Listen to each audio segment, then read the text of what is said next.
Je m'appelle Sylvie Bellemare, j'ai 62 ans et je fais de l'insuffisance cardiaque depuis plus de 22 ans.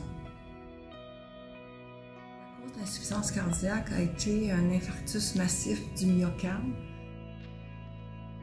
Au quotidien, vivre avec l'insuffisance cardiaque, ça veut dire connaître ses limites, puis surtout les respecter, et puis d'accepter que les choses vont se faire plus doucement. Après 20 ans, ce que je trouve le plus difficile de vivre avec l'insuffisance cardiaque, c'est le fait que certains événements surviennent de façon inattendue. Par exemple, les chutes de pression, les arythmies, la fatigue excessive, les surcharges pulmonaires. Et puis, c'est déroutant. Puis ça nous rappelle que finalement, oups, on fait de l'insuffisance cardiaque, on doit faire attention à nous. Je ne travaille plus, je ne fais que de la marche et du vélo électrique, qui est un vélo avec assistance. Puis les choses que j'entreprends, je le fais toujours à mon rythme. Si je me rapporte il y a 22 ans, je dirais qu'il y a deux personnes qui ont été vraiment déterminantes dans ma vie.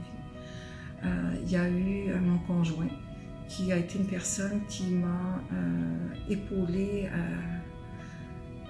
tous les moments. Il m'encourageait, il m'invitait à me dépasser, il me valorisait. Il a vraiment été une personne extraordinaire. Puis avec lui, je me suis jamais sentie une demi-personne. Je me sentais encore comme sa partenaire à part entière. Puis la deuxième personne qui m'a beaucoup aidée, c'est mon médecin, le cardiologue, le Dr Pierre Laramie, qui a manifesté une très grande empathie à mon égard, beaucoup d'écoute, beaucoup de disponibilité. Et puis, il arrivait toujours à me rassurer. Alors, je dirais que ces deux personnes-là ont été des personnes extrêmement facilitatrices pour mon rétablissement. Pour les gens autour de moi, maintenant, ça ne change pas beaucoup de choses. Maintenant, il y a 20 ans, pour mon conjoint, ça a été tout un bouleversement.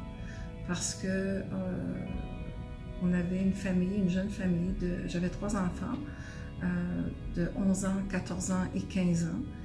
Et puis, mon mari a dû assumer pendant une bonne période toutes les responsabilités familiales. Il est devenu le seul soutien financier.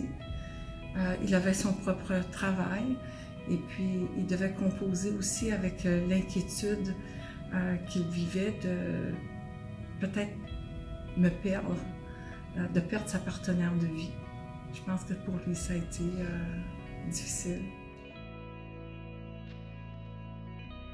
Le traitement de l'insuffisance cardiaque, pour moi, c'est d'abord la prise quotidienne de plusieurs médicaments, tels les diurétiques, des cardioprotecteurs, des bêta-bloquants, des antiarythmiques, des anticoagulants.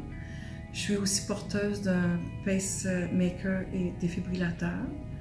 Et puis, j'ai aussi, c'est vrai, une limite liquidienne journalière à respecter. Je trouve important de partager mon histoire parce que 20 ans après avoir reçu un diagnostic d'insuffisance cardiaque, je trouve que la vie m'apporte encore beaucoup de bonheur. Je trouve que la vie est extraordinaire et puis que c'est ça, la vie est belle.